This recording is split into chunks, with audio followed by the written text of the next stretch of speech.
Shalom, selamat pagi. Senang bertemu dengan keluarga saya, keluarga kami yang ada di Facebook dan di YouTube. Saudara adalah keluarga bagi saya, keluarga rohani saya. Khususnya bagi saudara yang memfollow, yang mengikuti penyampaian firman Tuhan yang saya beritakan. Terima kasih saudara sudah men-like, men-share, mengkomen, dan memberitahukan di mana keberadaan saudara, dan saudara bisa memberikan topi-topi doa. Sebisa kami akan mendoakan di menara doa kami. Tuhan Yesus memberkati. Mari kita masuk kepada hadirat Tuhan. Tidak dengan tangan yang hampa, ku datang ke hadirat-Mu, menyatakan rasa syukurku atas segala berkat-Mu. Tidak dengan tangan yang hampa, ku sujud menyembah-Mu,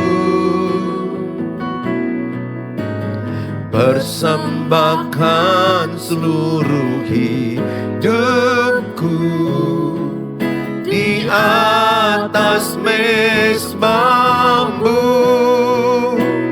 Segalanya yang ku miliki, semuanya daripada-Mu kan ku bawa.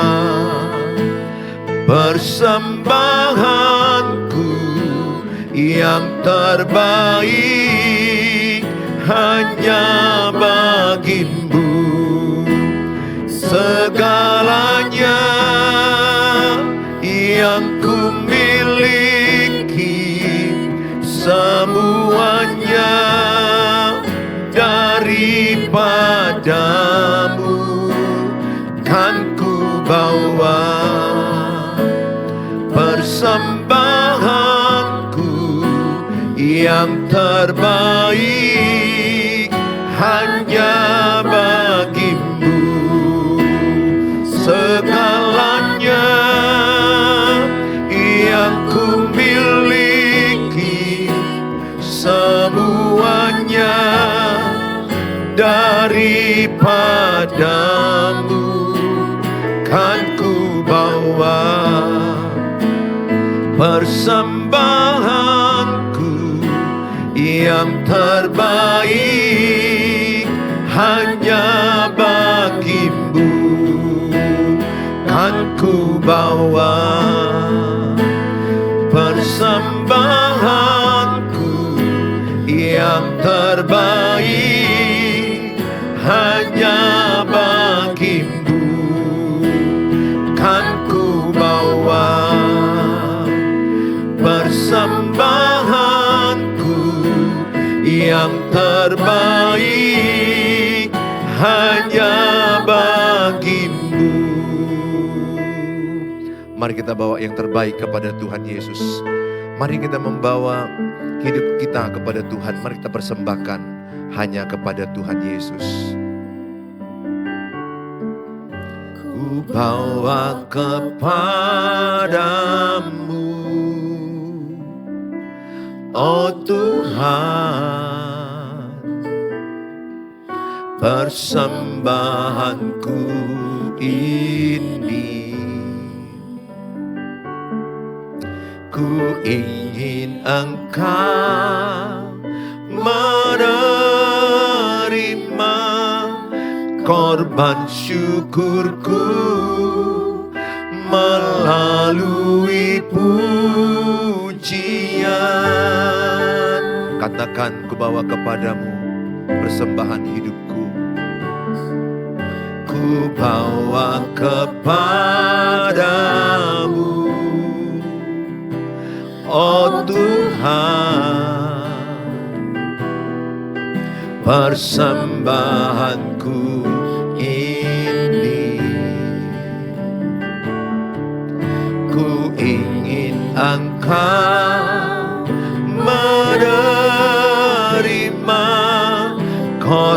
syukurku melalui pujian.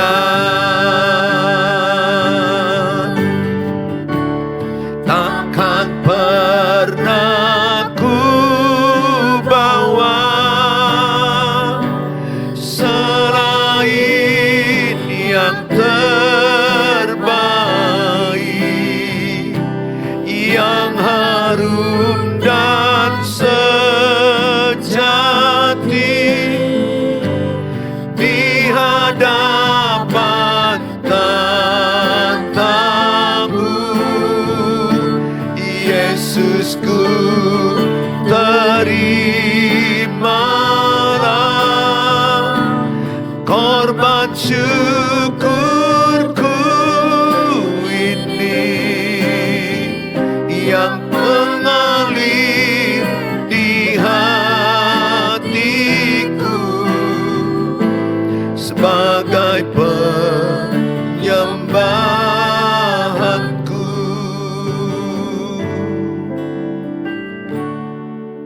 Ku bawa kepadamu, oh Tuhan, persembahanku ini. Ku ingin Engkau menerima korban syukurku melalui pujian.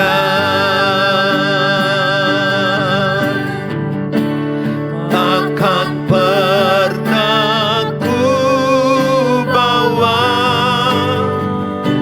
selain yang terbaik, yang harum dan sejati di hadapan tatamu. Yesusku, terimalah korban syukurku ini yang mengalir di hatiku sebagai penyembahanku. Takkan pernah ku bawa selain yang terbaik, yang harum dan sejati di hadapan tatamu. Yesusku, terimalah korban syukurku ini yang mengalir di hatiku sebagai penyembahanku,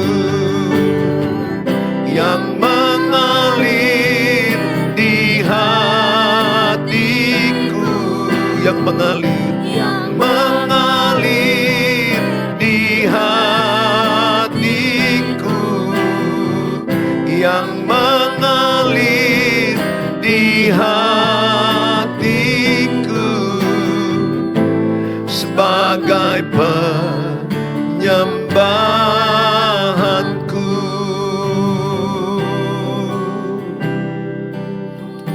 Kami sembah Kau Tuhan, kami tinggikan nama-Mu, kami persembahkan hidup kami, kami persembahkan seluruh potensi kami, Kami persembahkan seluruh hidup kami Tuhan. Kami persembahkan untuk memuliakan nama-Mu.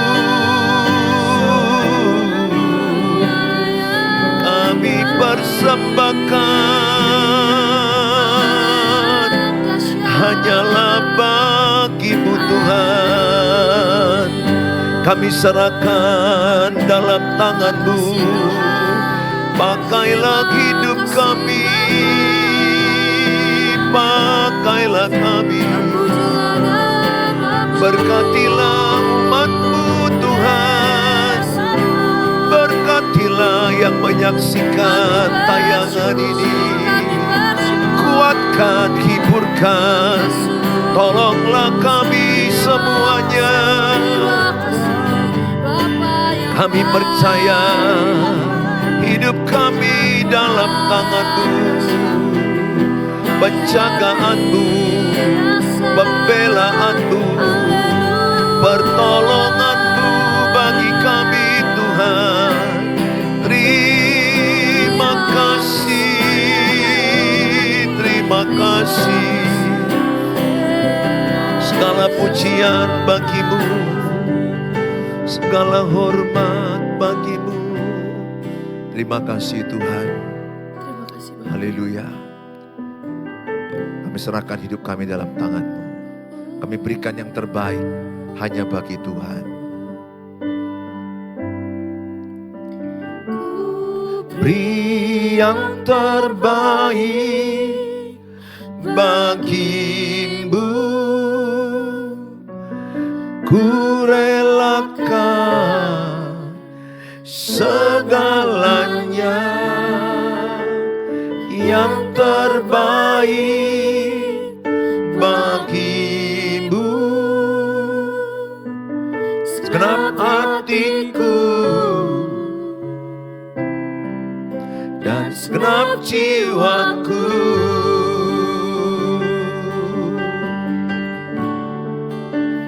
Ku beri yang terbaik bagi-Mu. Ku relakan segalanya yang terbaik bagi-Mu. Segenap hatiku dan segenap jiwaku.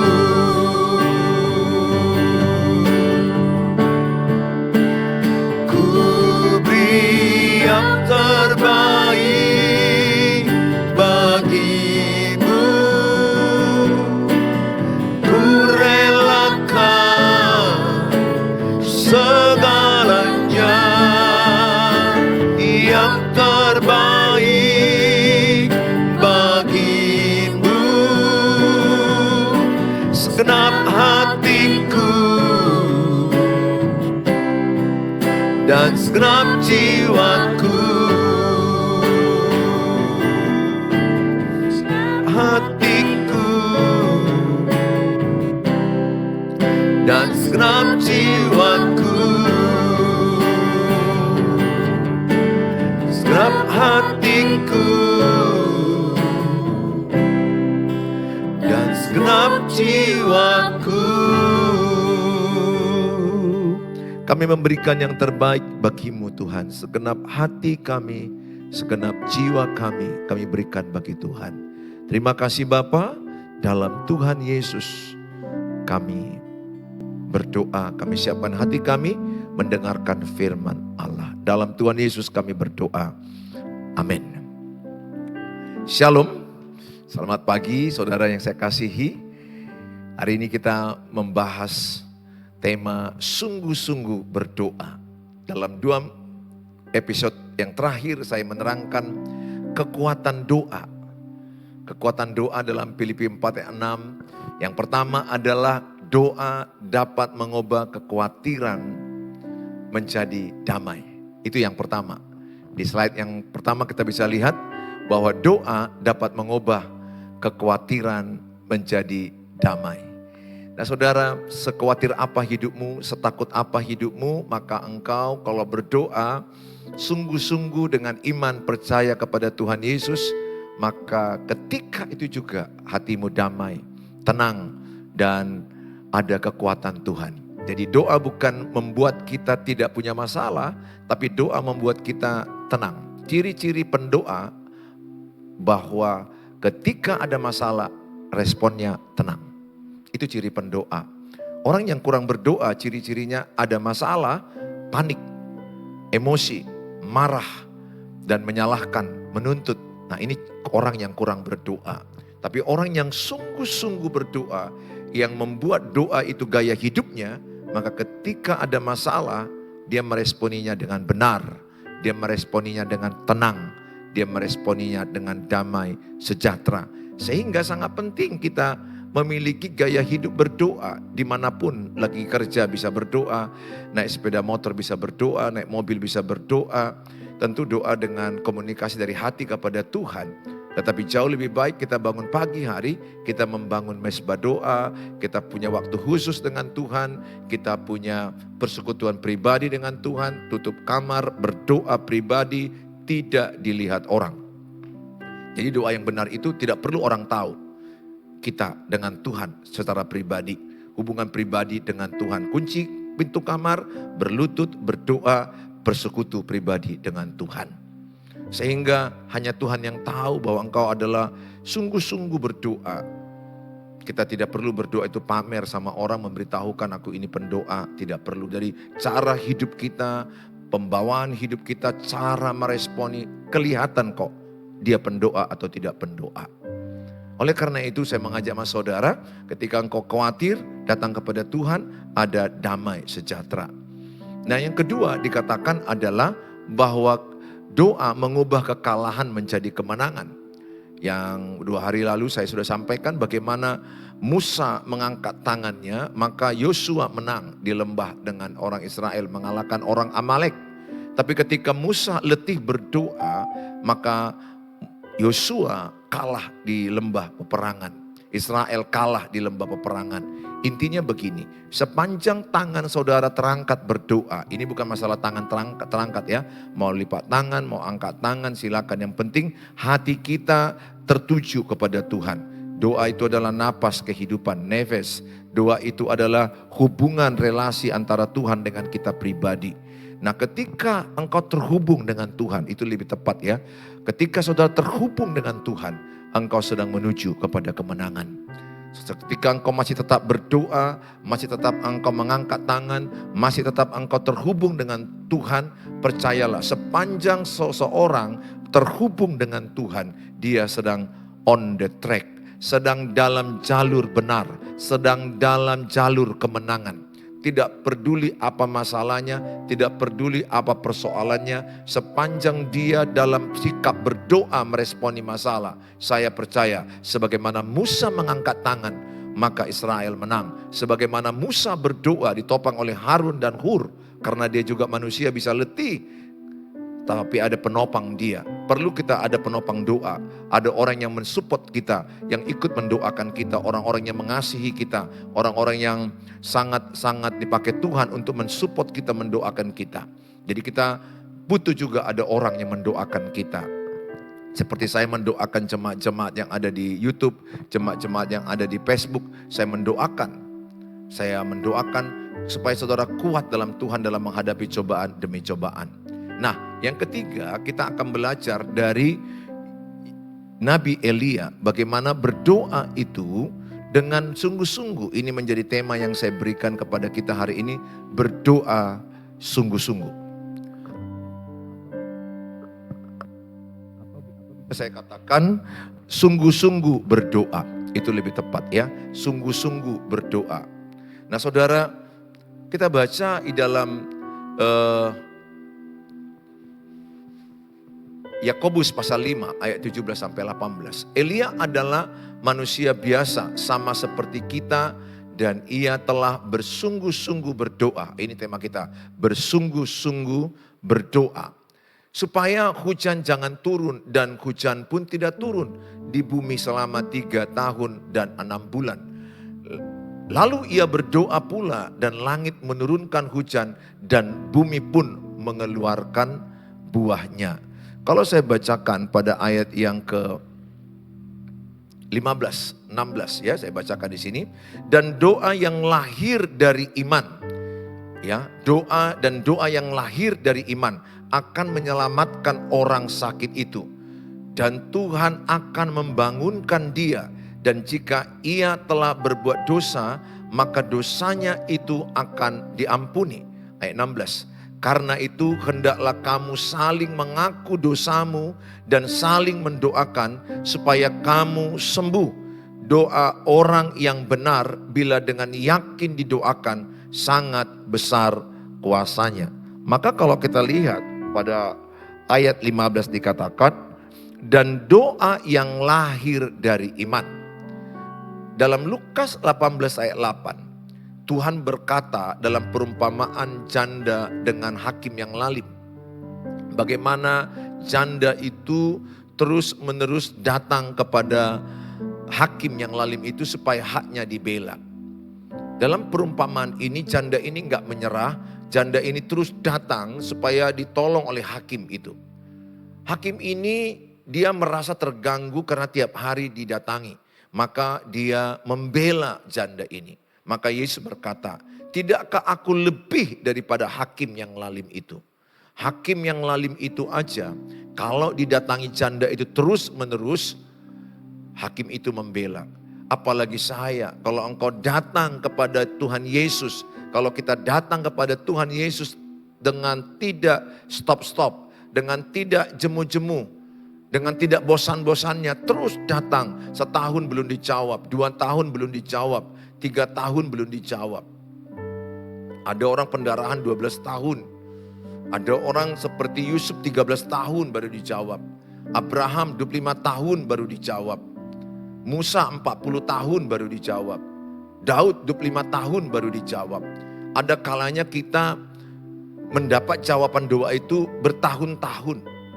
Ada juga yang memang langsung karena Tuhan tahu pada waktu itu harus dijawab Tuhan. Yang pasti adalah semua indah pada waktunya.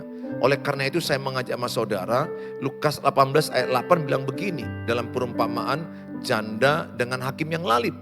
Aku berkata kepadamu, ia akan segera membenarkan mereka, akan tetapi jika anak manusia itu datang, adakah ia mendapati iman di bumi?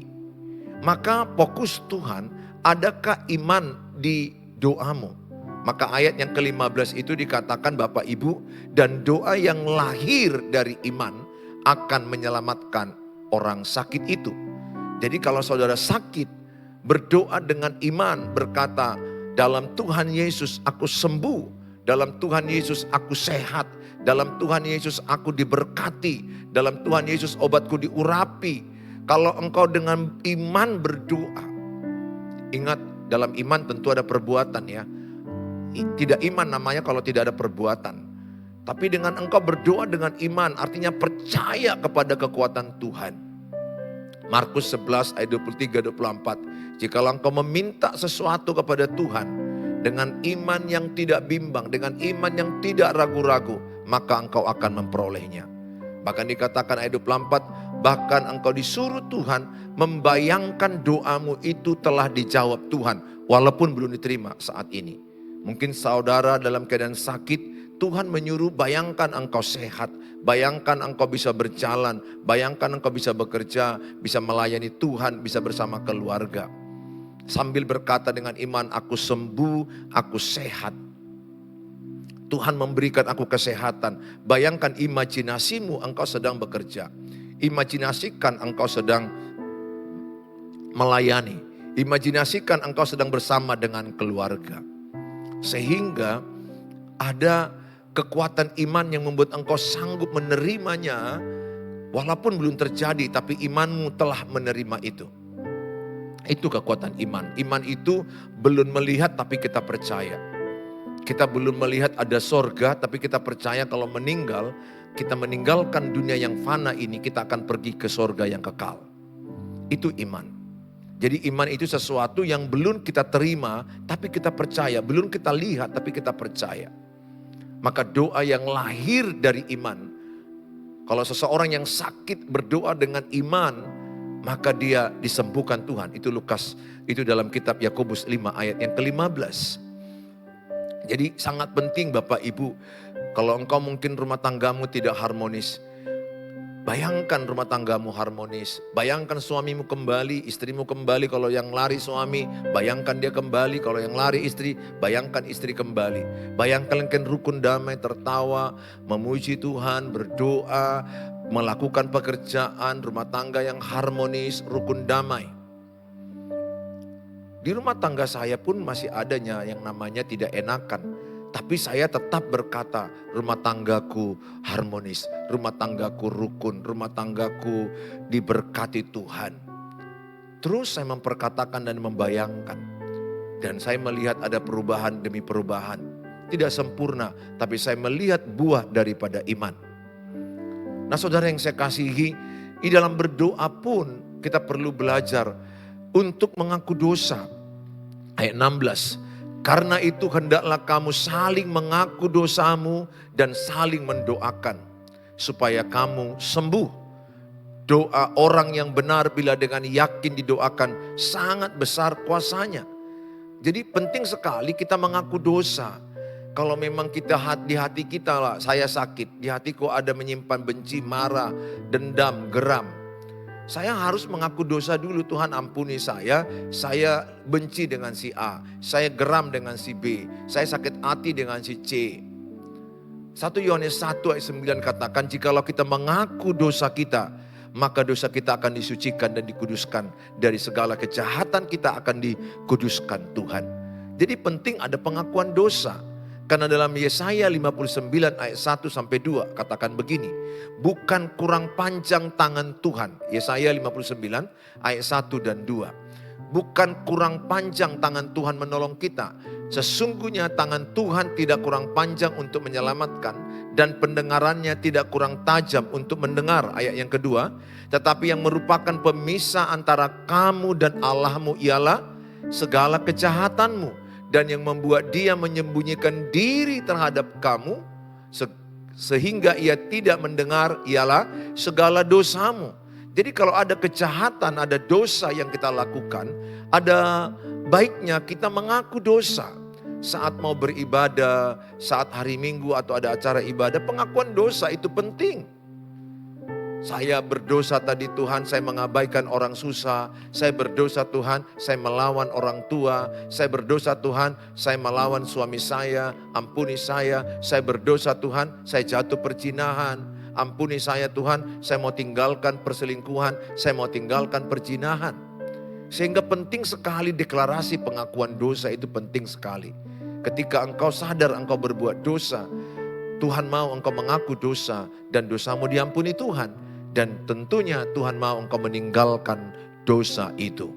Sungguh alangkah bodoh kalau kita jatuh di lubang yang sama. Kalau kita sudah sadar kita jatuh di dalam perzinahan, tinggalkan perzinahan. Kalau kita sadar kita jatuh di dalam dosa pornografi, tinggalkan pornografi. Kalau kita sadar kita jatuh dalam dosa gosip, ngomong-ngomongi orang, tinggalkan gosip. Kalau kita sadar kita jatuh dalam dosa sakit hati, tidak mengampuni, mengampunilah. Apapun dosamu, sadarilah Tuhan menunggu pengakuanmu. Dan Tuhan pasti mengampunimu. Dan Tuhan menunggu komitmenmu meninggalkan dosa-dosa itu. Gak ada artinya kita mengaku dosa tapi kita berbuat lagi. Mengaku dosa berbuat lagi. Menurut saya itu mempermainkan Tuhan.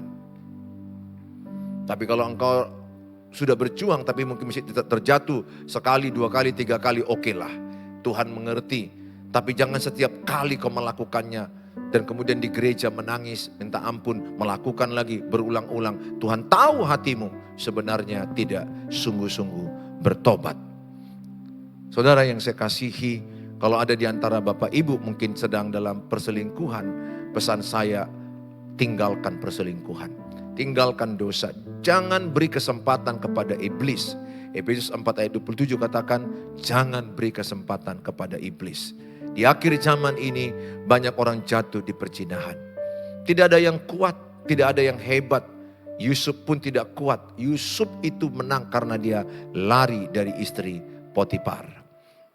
Oleh karena itu pesan saya, jangan beri kesempatan kepada siapapun. Kalau istri-istri, jangan kau curhat dengan anak muda. Jangan kau curhat dengan bapak orang lain, dengan suami orang lain. Jangan beri kesempatan. Jangan pergi berdua walaupun hanya sebentar. Jangan menumpang di kendaraan orang yang seorang bapak, sementara ibu sendirian. Jangan beri kesempatan. Tidak ada yang hebat. Pasti akan jatuh. Lambat laun pasti akan menuju kepada yang namanya perzinahan. Saya ajak semua saudara, penting pengakuan dosa. Setelah pengakuan dosa, maka kita berdoa meminta kepada Tuhan. Nah, ini penting. Jadi beres hati kita dulu, beres dulu dalam hati kita. Kita udah bebas dari sakit hati, bebas dari benci, amarah. Nah, kita sudah membereskan hati kita dengan pengakuan dosa. Kita minta sama Tuhan. Tuhan berkati usahaku. Tuhan berkati keuangan kami. Tuhan beri aku kepintaran mengelola keuangan. Ingat Bapak Ibu, bukan kurang banyak uang kita sebenarnya. Kalau Bapak Ibu sadar, masalahnya adalah tidak mengelola keuangan. Bukan kurang banyak. Saya percaya mungkin ada orang yang kurang banyak, saya bisa akui. Tapi tidak banyak masalah itu. Lebih banyak masalah manusia tidak bisa mengelola keuangan. Ada orang dikasih 5 juta, dia bisa kelola, masih ada saldo 500 ribu. Ada orang punya duit 10 juta, bisa kurang. Sama-sama punya anak 2. Saudara sama-sama hidup dengan makan yang sama. Di mana bedanya? Pengelolaan keuangan. Sangat penting kita diberi Roh Kudus hikmat mengelola keuangan, mendisiplin keuangan, jujur dalam keuangan. Pesan saya sama saudara, saudara, Alkitab berkata doa orang yang benar sangat besar kuasanya. Doa orang yang benar artinya dibenarkan oleh darah Yesus, itu yang pertama. Yang kedua adalah hidupnya benar, cara hidupnya benar. Bangun pagi berdoa, setelah itu bekerja, kemudian bekerja dengan rajin, bekerja dengan sungguh-sungguh, bekerja tanpa sungut-sungut. Dan kemudian dia mengelola keuangannya dengan baik, buat pembukuan keuangan. Sangat penting membuat pembukuan keuangan. Ada banyak orang tidak membuat pembukuan keuangan. Saya bersyukur punya istri rapi pembukuan keuangan. Walaupun agak capek, tapi aman. Aman uang sekolah anak, uang listrik, uang air, uang jalan-jalan, uang kesehatan. Sedikit uang kita tapi kita buat lorong-lorongnya, paling tidak ini uang sekolah anak, uang listrik, rutin, non-rutin. Itu sangat penting sekali. Jadi doa orang yang benar sangat besar kuasanya. Lihat dalam kitab ayat 17 dan 18 di Yakobus 5. Di sini diterangkan ada seorang bernama Nabi Elia. Nabi Elia itu adalah, ayat 17, Elia adalah manusia biasa, sama seperti kita. Jadi Nabi Elia sama dengan saya, sama dengan saudara. Dia tidak setengah dewa, dia bukan setengah malaikat. Dia manusia biasa sama seperti saudara dan saya. Tapi yang membedakannya di mana? Di sini dikatakan, dan Elia telah bersungguh-sungguh berdoa. Berdoa dia supaya hujan jangan turun. Dan hujan pun tidak turun di bumi selama 3 tahun dan 6 bulan. Ayat ke-18 dikatakan dia berdoa supaya hujan turun. Hujan juga turun pada ayat yang ke-18. Lalu ia berdoa pula dan langit menurunkan hujan dan bumi pun mengeluarkan buahnya. Yang ayat 17 ini penting kita garis bawahi. Elia sungguh-sungguh berdoa. Ini yang menjadi poin penting. Elia sungguh-sungguh berdoa. Pesan saya sama Bapak Ibu, berdoa dengan tidak jemu-jemu. Berdoa dengan iman. Berdoa dengan sungguh-sungguh. Sungguh-sungguh itu artinya segenap hati, segenap jiwa, segenap akal budi, segenap kekuatan. Itu yang dilakukan Hana ketika dia diejek oleh Penina. Dia ke rumah Tuhan, ke bait Allah. Ada Imam Eli melihat dia seperti mabuk, tapi dia menangis berdoa, bersungguh-sungguh. Ingat, orang Kristen itu ada kalanya menangis berdoa. Menangis berdoa bukan hanya untuk gereja Pentakosta, untuk setiap orang percaya kita bisa menangis berdoa. Tidak setiap kali harus menangis, tapi ada kalanya kita datang menangis. Karena beban berat yang kita rasakan, beban yang kita simpan di hati kita, persoalan yang menindih kita. Ada kalanya kita datang hanya kepada Tuhan. Ada kalanya masalahmu hanya engkau dengan Tuhan yang tahu. Orang lain tidak tahu. Tidak semua masalahku tahu istriku, jujur saja. Ada hal yang tidak harus kusampaikan kepada dia.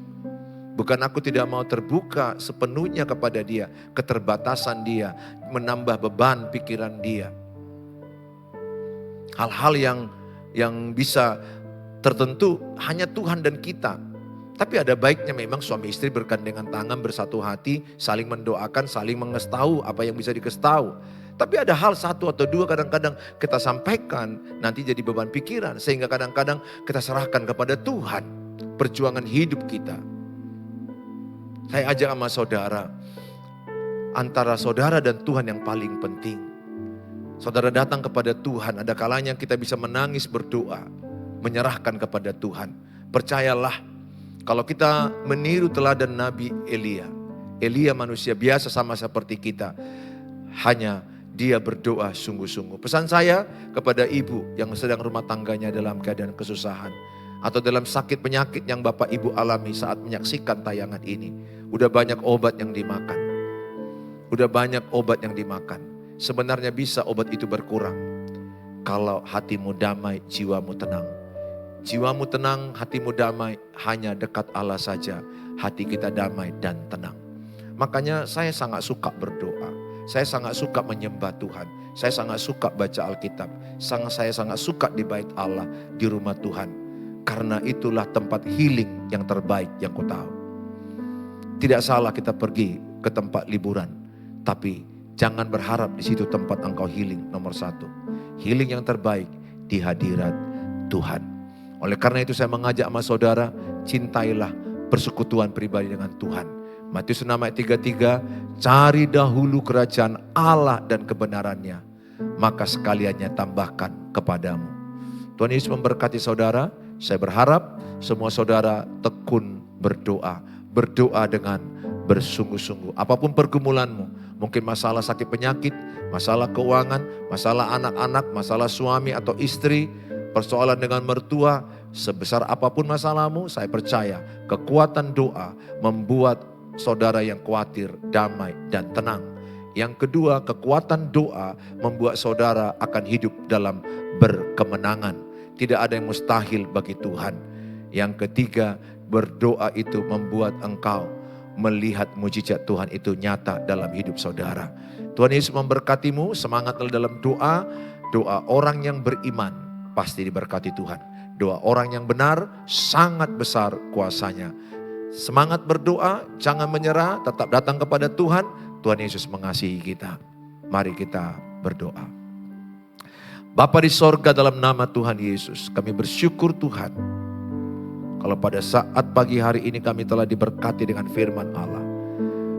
Bahwa doa orang yang bersungguh-sungguh, doa yang lahir dari iman. Sakit penyakit kami disembuhkan. Doa yang lahir dari iman akan memindahkan gunung-gunung persoalan. Ajar kami tidak menyerah berdoa. Ajar kami tidak stop berdoa. Biarlah doa itu menjadi napas kehidupan kami. Doa itu menjadi gaya hidup kami. Sehingga kami menjadi pribadi yang suka berdoa. Suka di hadirat Tuhan. Suka menyembah Tuhan. Hamba-Mu menyerahkan semua jemaat, para pemirsa dimanapun berada. Mereka yang menyaksikan ini kapanpun, siapapun, dimanapun. Mereka yang susah hati mereka. Mereka susah dibuat pasangan mereka. Banyak masalah. Masalah keuangan, pekerjaan, kesehatan. Menumpuk persoalan yang mereka alami. Tapi hamba-Mu percaya ketika mereka berdoa padamu. Ketika mereka menyerahkan seluruh hidup mereka kepadamu, maka kekhawatiran mereka akan digantikan Tuhan dengan damai sejahtera. Dengan ketenangan, dengan hikmat kekuatan yang menyertai mereka. Ketika kami semua berdoa dengan iman, kami akan melihat kekalahan akan berubah jadi kemenangan. Karena kami umat lebih daripada pemenang. Dan kami akan melihat ada mujizat baru menyertai kami. Apa yang tidak mungkin menjadi mungkin, apa yang tidak bisa menjadi bisa, apa yang tidak pernah kami lihat dengan mata, apa yang tidak pernah kami pikirkan, apa yang tidak pernah kami rasakan akan disediakan Tuhan kepada kami. Terima kasih Bapa, dalam Tuhan Yesus Kristus berkatilah jemaat-Mu semua. Turunlah berkat kasih karunia-Mu kepada mereka, berkat kekuatan, berkat damai, berkat kemenangan, mujizat pertolongan. Yang sakit Engkau sembuhkan, yang sakit Engkau urapi obat-obatnya, Engkau urapi dokter dalam nama Tuhan Yesus. Urapilah, buat mereka tetap berpengharapan kepadamu, bukan kepada obat, tapi berpengharapan sumber kesembuhan hanya dari Tuhan Yesus. Mereka yang susah masalah keuangan, Engkau tolong mereka, Engkau beri hikmat, kemampuan mengelola usaha, kemampuan mengelola keuangan. Bahkan mereka mau memberikan persembahan ke rumah Tuhan, menjadi berkat bagi pekerjaan Tuhan. Terima kasih Bapa, dalam Tuhan Yesus Kristus kami mau sungguh-sungguh berdoa sebagaimana Nabi Elia sungguh-sungguh berdoa. Bukan karena kemampuan berbahasa dalam doa, bukan karena kata-kata yang manis, tapi karena iman di hati kami. Iman itu menggerakkan kekuatan Allah. Iman itu menggerakkan kuasa Allah. Terima kasih Bapa, dalam Tuhan Yesus kami berdoa. Amin. Amin. Shalom. Bapak Ibu yang saya kasihi, kalau berkenan bantulah share, like, komen, bagilah kepada subscribe, bagilah kepada sebanyak mungkin orang yang saudara kenal, supaya mereka tetap berdoa meskipun banyak persoalan mereka. Dengan saudara ikut men-share, maka saudara terlibat dalam pemberitaan Injil. Pasti saudara diberkati Tuhan. Ya, saudara, sampai jumpa di waktu yang akan datang. God bless you all. Bye.